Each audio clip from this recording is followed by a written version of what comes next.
Hey guys, स्वागत है आपका मेरे इस नए वीडियो में। इस वीडियो में मैं बात करूंगा एसएससी एमटीएस की न्यू वैकेंसी कब तक आएगी 2026 में। यदि आप लोग भी एसएससी एमटीएस और हवलदार की तैयारी कर रहे हैं, भर्ती की तैयारी कर रहे हैं, तो इस वीडियो को आप लोगों को पूरा देखना है। इसमें मैं आप लोगों को बताऊंगा एसएससी एमटीएस और हवलदार की 2026 में वैकेंसी कब तक आएगी। ठीक है, हालांकि एसएससी एमटीएस और हवलदार का अभी एग्जाम स्टार्ट हुआ है। 4 फरवरी से इसका जो है एसएससी एमटीएस और हवलदार का एग्जाम स्टार्ट हुआ है। ठीक है, और मैं आज आपको बताऊंगा कि एसएससी एमटीएस और हवलदार की न्यू वैकेंसी 2026 में कब तक आएगी। ठीक है, जिस हिसाब से आप लोग जो है अपनी तैयारी स्टार्ट कर देंगे। ठीक है, एसएससी हर साल एक तय पैटर्न पर एमटीएस भर्ती निकालता है। उसी के आधार पर एसएससी एमटीएस 2026 की संभावित तारीख नीचे दी गई है।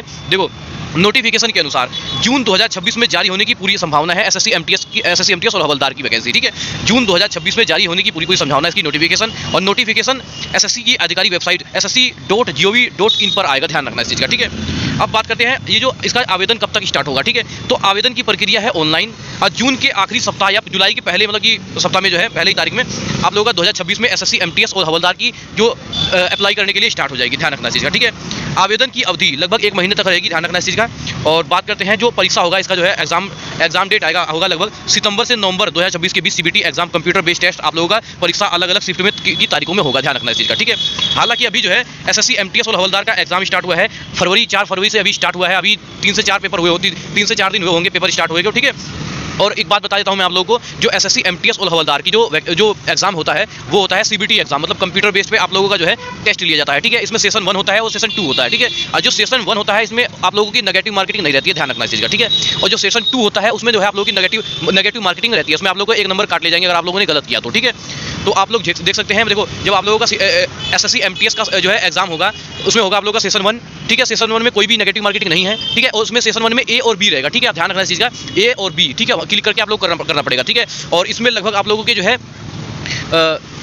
25 या 25 क्वेश्चंस के होंगे। ठीक है, 25 इसमें होंगे, 25 उसमें होंगे। ठीक है, आप लोग देख सकते हैं, आप लोग खुद ही जाओगे, आप लोग खुद ही पता चलेगा आप लोगों का। जो सेशन 1 होता है उसमें खाली आप लोगों का नेगेटिव मार्केटिंग नहीं होती है, उसमें खाली पास का। अगर आप लोग सेशन 1 में 30% अंक ला देते हैं तो आप लोग पास माने जाओगे। ठीक है, इसमें कुछ वो नहीं होता है। ठीक है, कोई नंबर वगैरह नहीं जुड़ता है। अगर आप लोग सेकंड जो सेशन 2 होता है ना, उसमें आप लोगों को अच्छा खासा देना पड़ता है, परीक्षा देना पड़ता है, अच्छी खासी मेहनत करनी पड़ती है उसमें। ठीक है, सेशन 2 में। ठीक है, सेशन 2 में आप लोगों के लिए बहुत मेहनत करनी पड़ेगी। सेशन 1 में नेगेटिव मार्केटिंग नहीं है। ध्यान रखना इस चीज़ का। ठीक है, यहाँ तक कि आप लोग समझ गए। और बात करते हैं, आप लोग जो है जिन भी कैंडिडेट ने एसएससी एमटीएस के एग्जाम के लिए स्लूट सिलेक्शन बुक नहीं किया है तो आप लोग फटाफट जाके एसएससी एमटीएस और हवलदार का जाके स्लूट सिलेक्शन नियर बाय में कर लेना। ठीक है, जहां भी आप लोगों का एग्जाम सेंटर पास में लगता हो, कि वो खुद ही शो कर देंगे, जो पास होगा वो आप लोगों को शो कर देंगे। ठीक है, तो वहीं पर आप लोग जो है फटाफट अपना जो है स्लूट सिलेक्शन, ये 2025 के लिए भी कह रहा हूँ और 2026 वाले भी जब आएगी वैकेंसी तब स्लूट सिलेक्शन बुक होगा तब कर लेना आप लोग। ठीक है, तो आप लोगों ने देखा कि एसएससी एमटीएस 2026 की भर्ती कब तक आएगी। आप लोगों का जून के लगभग आप लोगों का जो है नोटिफिकेशन जारी किया जाएगा। ध्यान रखना इस चीज़ का। ठीक है, अगली एसएससी एमटीएस और हवलदार की अगली भर्ती। ठीक है, 2026 में।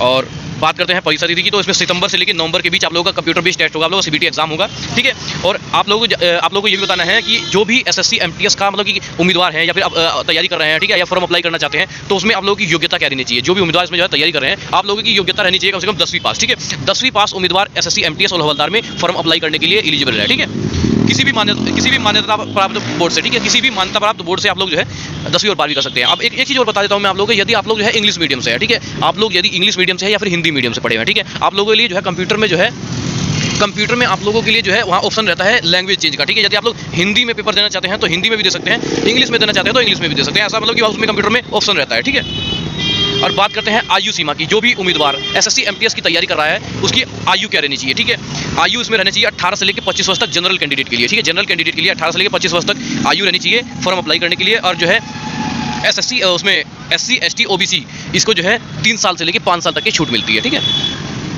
अब बात करते हैं एसएससी एमटीएस की जो सिलेक्शन प्रोसेस होता है वो कैसे होता है। ठीक है, तो एसएससी एमटीएस चयन प्रक्रिया सिलेक्शन प्रोसेस, एसएससी एमटीएस में कोई इंटरव्यू नहीं होता है, सीधा पारदर्शी सिलेक्शन होता है। ठीक है, इसमें जो है चरण 1 में कंप्यूटर आधारित परीक्षा होती है, सीबीटी एग्जाम होता है आप लोगों का। ठीक है, ऑब्जेक्टिव टाइप होता है, कुल 2 सेशन होते हैं। मैंने आप लोगों को पहले ही बता दिया, इसमें बता भी रहा हूँ, अभी लास्ट में बता रहा हूँ आप लोगों को। इसमें पहले शुरू में बता दिया सेशन 1 होता है, सेशन 2 सेशन 1 के बारे में बता दिया मैंने, इसमें नेगेटिव मार्केटिंग नहीं रहती है। और सेशन 2 में बता दिया आप लोगों को, जो उसमें नेगेटिव मार्केटिंग रहती है। जो सेशन 1 है उसमें 30% अंक लाने आप लोगों के लिए जरूरी है, और सेशन 2 है जो उसमें जो है नेगेटिव मार्केटिंग रहती है आप लोगों की। ठीक है, अब देख लो सेशन 1 में आप लोग क्या आएगा। ठीक है, सेशन 1 में आप लोग आएगा गणित के प्रश्न पूछे जाएंगे और रीजनिंग के क्वेश्चन पूछे जाएंगे। ठीक है, इसमें नंबर जुड़ते नहीं है लेकिन पास करना इसे जरूरी होता है। ठीक है, अब बात करते हैं सेशन 2 की। इसमें इंग्लिश होता है और जनरल अवेयरनेस होता है। ठीक है, इसमें इंग्लिश और जनरल अवेयरनेस होता है। इसमें जो है यही सिलेक्शन में गिना जाता है। ध्यान रखना इस चीज़ का, यही जो है सिलेक्शन में गिना जाता है। ठीक है, बात करते हैं इसके चरण 2 मतलब पीटी पीएचटी केवल हवलदार पोस्ट के लिए होता है, ठीक है। जो मतलब कि एसएससी एमटीएस और हवलदार दोनों का फॉर्म एक साथ आता है, ध्यान रखना इस चीज़ का। अलग अलग वैकेंसी में आता है, ठीक है। वो फॉर्म उसी में आएगा, अलग अलग जो है वैकेंसी अलग। जैसे अगर मान लो 7000 वैकेंसी आई तो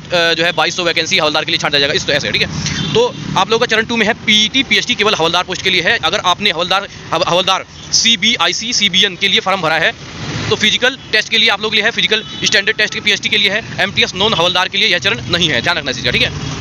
अब बात करते हैं चरण 3 में आप लोग का जो है डॉक्यूमेंट वेरिफिकेशन होगा। डॉक्यूमेंट वेरिफिकेशन आप लोगों के लिए जो है चरण 2 में होगा। तो उसमें होगा 10वीं की मार्कशीट है, आधार कार्ड है, कैटेगरी सर्टिफिकेट जैसे जाति प्रमाण पत्र होता है आप लोग का, ठीक है, वो होता है, और अन्य जो है दस्तावेज इसमें लगेंगे, ध्यान रखना इस चीज़ का, ठीक है। अब बात करते हैं एसएससी एमटीएस में जॉब प्रोफाइल, ठीक है। इसमें इसके बारे में थोड़ी सा बता देता हूँ मैं आप लोगों को। इसमें जो है एसएससी एमटीएस में जॉब प्रोफाइल उसका जो है आप लोग स्क्रीनशॉट ले सकते हो, ठीक है। इसमें प्यून का काम मिलेगा आप लोगों को, वॉचमैन का काम मिलेगा आप लोगों को, ऑफिस हेल्पर का काम मिलेगा आप लोग, क्लीनर के मिलेगा, ठीक है। इस तरह का आप लोगों को जो है डिपार्टमेंटल सपोर्ट वर्क का काम मिलेगा आप लोगों को। मतलब कुल मिला के आप लोग की मर्जी से मिलेगा। अगर आप लोग ये चाहते हो ना कि मैं ऑफिस में रहूँ या मतलब कि किसी मतलब कंप्यूटर पे कुछ चढ़ा दिया नाम या मोहर वगैरह लगा दिया दफ्तर वगैरह, इस तरह का मतलब काम मिलता है, ठीक है, एसएससी एमटीएस में। तो आप लोग जो है देख सकते हो, आप उसी के हिसाब से आप लोग देख सकते हो, ठीक है। अब बात करते हो जो भी कैंडिडेट एसएससी एमटीएस और हवलदार में सेलेक्ट होते हैं तो उन्हें सैलरी कितनी मिलती है, ठीक है। आप लोग खुद ही देख सकते हो सैलरी कितनी मिलती है। तो लगभग 18,000 से लेके 22,000 तक के प्रति महीना, ठीक है। 18,000 से लेके 22,000 रुपये महीना भत्ते सहित आप लोगों को महीना मिलता है, ध्यान रखना इस चीज़ का, ठीक है। अब बात करते हैं जरूरी सलाह, ठीक है। अब जरूरी सलाह में आप लोग अभी से तैयारी शुरू कर दें। यदि आप लोग जो है एसएससी एमटीएस और हवलदार में, ठीक है, अभी तो देखो एक चीज़ और बता देता हूँ आप लोगों को। अभी तो एसएससी एमटीएस और हवलदार का 2025 में जो फॉर्म भरे गए थे उसका 4 फरवरी 2026 से अभी पेपर स्टार्ट हुआ है। आज मैं 6 तारीख को ये वीडियो बना रहा हूँ, ठीक है। तो अभी एग्जाम इसका 2025 से जो 2025 वाले वैकेंसी का अभी स्टार्ट हुआ है, ठीक है। अगर आप लोग जो 2025 वाले वैकेंसी में रह जाते हैं, ठीक है, अगर आप लोग जो है 2025 एसएससी एमटीएस के 2025 वाले एग्जाम में रह जाते हैं, आप लोग का एडमिट कार्ड नहीं आ पाता है या फिर पेपर छूट जाता है, ठीक है, दूर सेंटर होने की वजह से आप लोग जा नहीं पाते हो, किसी भी कारणवश आप लोगों का जो है एडमिट कार्ड ही नहीं आया, पता लगा जैसे आप लोगों ने सुलूट हो गया। आज मतलब एसएससी के बहुत है ऐसे उम्मीदवार हैं जो बोल रहे हैं कि सर मेरा जो एग्जाम का डेट बीत भी गया और मेरा एडमिट कार्ड ही नहीं आया, मतलब ऐसा है कुछ, ठीक है।